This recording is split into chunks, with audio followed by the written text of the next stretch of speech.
Hello student, welcome to my another video. तो इस video में बात कर रहे हैं chapter number 6 lines and angle exercise 6.1 question number first. सबसे पहले बेसिकली आपको एक चीज बता दूं कि अब तक हमने 5 चैप्टर अपलोड कर दिए हैं, तो प्लीज आप जाके देख सकते हो। हर क्वेश्चन का सॉल्यूशन है। जो न्यू बुक अब हमें एनसीईआरटी ने प्रोवाइड कराई है, सीबीएसई बोर्ड ने जो बुक लगा रखी है, वो बुक जो न्यू पैटर्न्स है उसके सॉल्यूशन मैं आपको प्रोवाइड करा रहा हूँ, तो कोई भी दिक्कत नहीं आएगी। फिर भी कोई दिक्कत आती है तो प्लीज कमेंट बॉक्स में मेरे को बता दीजिए। मैं कोशिश करूंगा अच्छे से अच्छा एक्सप्लेन करने की। आप व्हाट्सएप पे पर्सनली मेरे से कोई भी क्वेश्चन पूछ सकते हो, ठीक है। तो स्टार्ट कर लेते हैं बेटा क्वेश्चंस, ठीक है। बोल रहा है line AB and CD intersect at O। Line जो AB है वो एक लाइन रख के CD वो इंटरसेक्ट कर रहा है O पॉइंट पे, ठीक है बेटा। एक लाइन AB हो गई, एक लाइन क्या हो गई CD, दोनों का इंटरसेक्ट कर रहा है O पॉइंट पे, ठीक है। बोलो AOC ये वाला एंगल प्लस BOE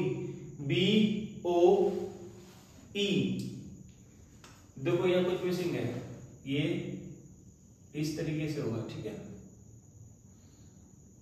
BOE एक और एंगल रखा है, ठीक है।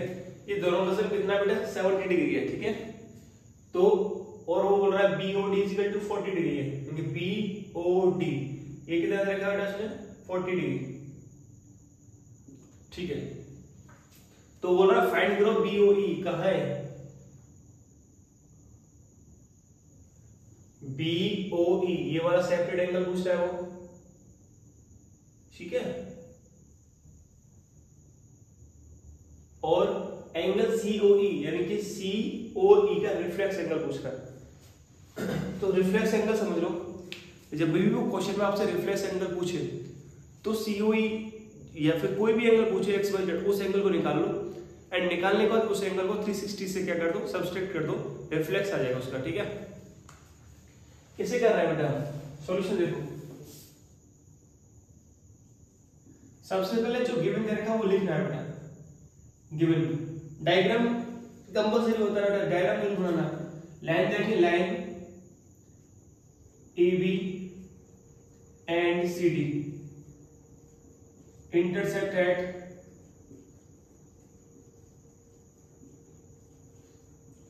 O, ठीक है। अच्छा, और क्या देखा हमने, angle AOC plus angle BOE equal to क्या देखा बेटा 70 डिग्री, ठीक है। याद है कोई दिक्कत। अब देखो एंगल BOD कितना देखा है 40 डिग्री, ठीक है। अब एक चीज देखना, आप फाइंड लिख लो। फाइंड में क्या करना है बेटा, हमें एंगल BOE निकालना है और रिफ्लेक्स एंगल COE निकालना है, ठीक है। अब एक चीज देखो, आपको AB एक लाइन है, CD एक लाइन है, तो जब दो लाइन इंटरसेक्ट करती है तो उसके वर्टिकली अपोजिट एंगल क्या होते हैं, इक्वल होते हैं। तो मैं इस वर्टिकली अपोजिट एंगल आइडेंटिटी से एंगल AOC को 40 डिग्री लिख सकता हूं, ठीक है। अब जैसे ये 40 डिग्री निकल के आएगा इन दोनों एंगलों का सम देगा ना, मुझे ये वाला एंगल निकल के आ जाएगा इजीली। समझ में नहीं आ रहा है, देखो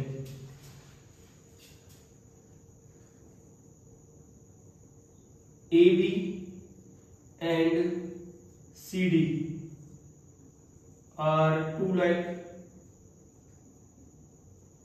intersect at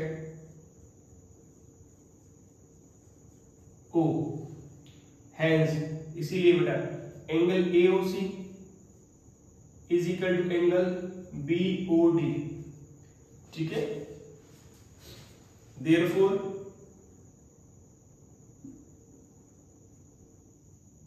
क्या हो जाएगा बेटा, एंगल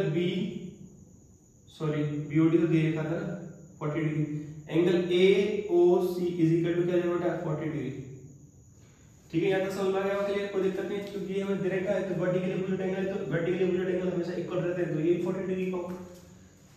अब देखो दोबारा से, AB is a line segment, line segment या line AB is a line, ठीक है। स्ट्रेट लाइन मान लो, AB क्या है, स्ट्रेट लाइन है,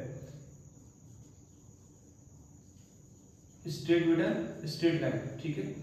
तो यहाँ पे बेटा एंगल AOC प्लस एंगल बेटा COE plus angle BOE is equal to 180 degree होगा कि नहीं होगा, लीनियर पेयर से, लीनियर पेयर एंगल से, ठीक है। यहाँ पे एक और चीज कर लेना, ये तो 40 डिग्री आ गया। नाउ देखो हमें क्या दे रखा था, angle AOC plus angle BOE is equal to 70 degree दिया था ना। AOC मैंने निकाल लिया कितना, 40 डिग्री, तो मैंने यहाँ 40 डिग्री लिख दिया, plus angle BOE is equal to 70 degree. अब इसको इधर लेके जाऊंगा तो क्या आ जाएगा मेरा, angle BOE is equal to बेटा 30 डिग्री, ठीक है। फर्स्ट पार्ट ये आ गया। अब देखो, अब आपको AOC पता है, BOE, इन दोनों का सम तो पहले से ही पता था, कितना था 70, लिख दिया 70 degree, plus angle COE is equal to बेटा 180 डिग्री। तो angle COE is equal to कितना, 70 को इधर लेके जाऊंगा तो 180 डिग्री माइनस 70 डिग्री क्या हो जाएगा बेटा, angle COE is equal to 110 degree, ठीक है। मेरे को तो रिफ्लेक्स निकालना, तो रिफ्लेक्स ऑफ COE क्या हो जाएगा बेटा, बताया था मैं 360 में से आप माइनस कर दोगे 110, क्या जाएगा बेटा 250 डिग्री। होप करो ये क्वेश्चन अच्छे समझ में आ गया होगा।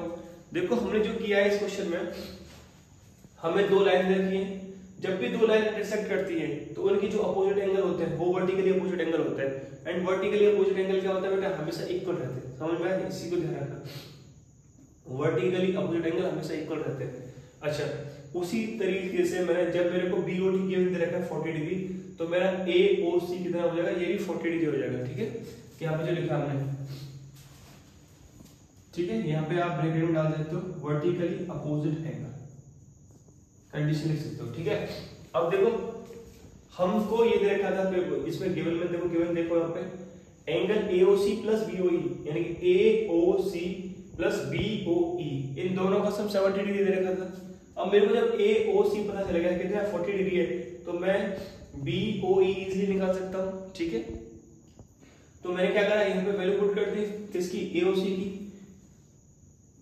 जैसे यहाँ पे 40 रखूंगा, इस 40 को जब मैं इधर लेकर आऊंगा, क्योंकि इधर पॉजिटिव इधर आके नेगेटिव हो जाएगा, 70 में से 40 कितना बचा बेटा, 30 बचा, तो मेरा एंगल BOE कितना हो जाएगा, 30 डिग्री का हो गया। अब मेरे को पता है कि मेरे को क्या निकालना है, रिफ्लेक्स निकालना है, किसका, COE का। तो सबसे पहले तो मेरे को COE एंगल पता होना चाहिए, तो इसलिए मैंने यहाँ पे स्ट्रेट लाइन है, AOB का एक स्ट्रेट लाइन है, तो यहाँ पे मैंने क्या करा है, तो एंगल AOC प्लस एंगल बेटा COE प्लस एंगल BOE, इन सबका सम कितना होगा, 180 डिग्री होगा स्ट्रेट लाइन पे, ठीक है, एक सिंगल पॉइंट से बन रहा है। तो इन दोनों का हमें पता ही है, ये वैल्यू पुट कर दी, स्ट्रेट लाइन वाली थी ना मैंने, AOC plus COE plus BOE is equal to 180 degree, तो AOC प्लस BOE का मैंने वैल्यू रख दिया 70 डिग्री, COE मेरा बचा इज इक्वल टू 180 डिग्री। अब इस 70 को उठा के मैं इधर लेके गया तो नेगेटिव हो गया, तो मेरा COE कितना निकल गया बेटा, 110। अब मैंने बताया था आपको रिफ्लेक्स एंगल कैसे निकालते हैं, जो भी आपका वो एक्चुअल एंगल है उसको आप 360 डिग्री से घटा दो, उसका रिफ्लेक्स निकल के आ जाएगा। तो होप करो ये क्वेश्चन आपको अच्छे समझ में आ गया होगा। मिलते हैं नेक्स्ट वीडियो में क्वेश्चन नंबर 2 के साथ।